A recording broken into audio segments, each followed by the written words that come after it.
युवराज सिंह जी ने पूछा है, राहु का नीच भंग होता है? देखिए, राहु और केतु की ना तो कोई एग्जैक्ट अपनी राशि है, ना ही वो किसी एक सर्टेन राशि में उच्च या नीच के होते हैं।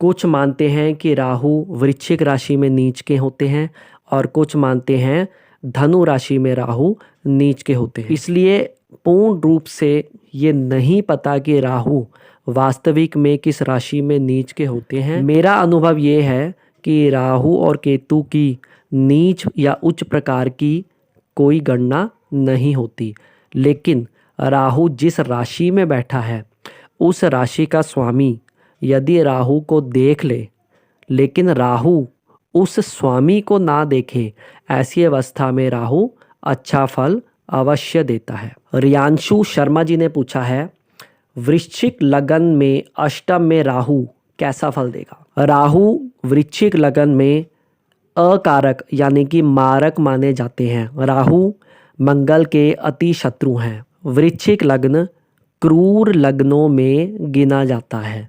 ऐसे में राहु जो अकारक हैं वो अष्टम भाव में बैठ जाएं तो कमर से नीचे यानी कि वेस्ट लाइन से नीचे प्रॉब्लम्स आने की उम्मीद बढ़ती है, जैसे कि sexual related problems, UTI, urine से रिलेटेड प्रॉब्लम्स, कॉन्स्टिपेशंस, पाइल्स, इस टाइप के प्रॉब्लम्स का सामना राहु की दशा अंतरदशा में करना पड़ सकता है।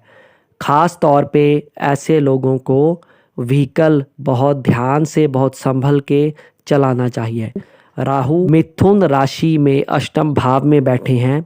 ऐसे में यदि बुध बहुत बली हुए तो ऐसी अवस्था में राहु और ज़्यादा अशुभ फल देंगे। ऐसी अवस्था में बृहस्पति के रेमेडीज़ करने से और अपने बर्थ प्लेस से दूर जाने से राहु के नेगेटिव इफेक्ट्स में कमी आती है। योगेंद्र ठाकुर जी ने पूछा है, मेरा मीन लग्न है और चौथे भाव में बृहस्पति बैठे हैं, द्वितीय भाव में बुध सूर्य के साथ बैठे हैं, क्या केंद्र अधिपति दोष लगेगा? आपने बुध और सूर्य की डिग्री नहीं बताई।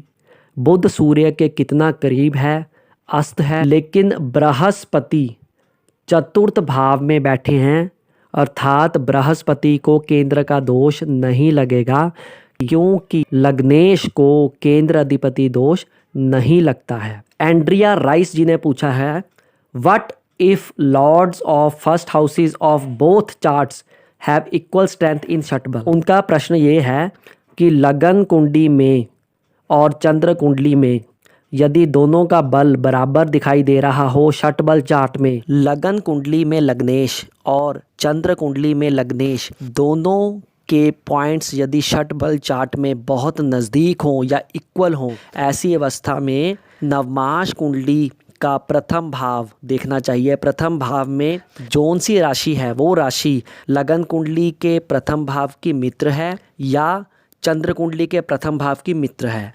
जिसकी मित्र वो राशि है उस चार्ट को आपने एनालिसिस और रेमेडीज़ के लिए देखना है। कृष्णा दुबे जी ने पूछा है कि रत्नों का वज़न कितना होना चाहिए जब हमें धारण करना है? जितना भी आपका बॉडी का वेट है उसके अकॉर्डिंग स्टोन का वेट निर्धारित होता है। फॉर एग्ज़ाम्पल, यदि आपका वज़न 50 किलो है तो आपको 6.25 रत्ती का रत्न धारण करना चाहिए।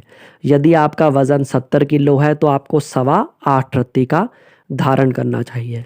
लेकिन यदि आप उपरत्न धारण कर रहे हैं तो आपको जितना हो सके ज़्यादा रत्ती का रत्न धारण करने से ही लाभ मिलेगा। रियांशु शर्मा जी ने पूछा है, लग्नेश मंगल 0 डिग्री का द्वादश भाव में बैठा है, क्या वह एकादश भाव का फल दे सकता है? क्या लग्नेश का रत्न धारण करना चाहिए? लगन कुंडली D1 चार्ट के प्रथम भाव की जो डिग्री होती है, फर्स्ट हाउस की जो डिग्री है, उससे निर्धारित होता है कि कौन सा ग्रह किस भाव का रिजल्ट देने में सक्षम होगा। इसीलिए कुंडली का एनालिसिस करने के लिए भाव चलित कुंडली को अवश्य देखना चाहिए, जिससे पता लगता है कि ग्रह वास्तव में किस भाव का फल दे रहा है और किस भाव का फल देने में वो सक्षम है। लग्नेश यदि भाव चलित कुंडली में एकादश भाव में मूव हो गया है तो ऐसी अवस्था में आप लग्नेश का रत्न धारण कर सकते हैं, अन्यथा लग्नेश का रत्न धारण नहीं करना चाहिए। लग्नेश जिस भी भाव में बैठता है उस भाव की वृद्धि करता है। ऐसे में लग्नेश यदि द्वादश भाव में ही बैठा है और भाव चलित कुंडली के अनुसार भी वो द्वादश भाव में ही है, तो ऐसे में उसका रत्न धारण करने से द्वादश भाव के नेगेटिव और पॉजिटिव जो भी रिजल्ट्स हैं दोनों में वृद्धि होगी। नीता सौदागर जी ने पूछा है, अगर सिंह लगन की कुंडली में तृतीय भाव में चंद्रमा और शुक्र की युति हो तो यह योग शुभ होगा। सिंह लगन की कुंडली में चंद्रमा और शुक्र दोनों अकारक माने जाते हैं। शुक्र यहाँ पर स्वराशि के होकर चंद्रमा से युति कर रहे हैं। शुक्र दशम भाव के स्वामी भी हैं। ऐसे में आप यदि कोई ऐसा कार्य करते हैं जिसमें फॉरेन लैंड यानी कि विदेश से डायरेक्ट या इनडायरेक्ट किसी प्रकार का कोई संबंध आपके कार्य क्षेत्र में हो, तो आपको लाभ मिलने की उम्मीद है, क्योंकि तृतीय भाव से इनकी दृष्टि नवम भाव पर भी पड़ रही है और ऐसे में आपका लक भी आपका साथ देगा। फादर की सपोर्ट से किया हुआ कोई भी कार्य जिसमें फॉरेन लैंड से कोई डायरेक्ट या इनडायरेक्ट रिलेशन हो तो आपको लाभ मिलेगा। इस युति से चतुर्थ भाव के शुभ फलों में भी वृद्धि होगी। आप सबके भी कुछ प्रश्न यदि ज्योतिष के रिगार्डिंग हैं तो आप प्रत्येक वीडियो के कमेंट बॉक्स में अपना प्रश्न लिख सकते हैं। मैं विधि पूर्वक उसका उत्तर किसी एक वीडियो में अवश्य दूंगा। जय श्री लक्ष्मी नारायण।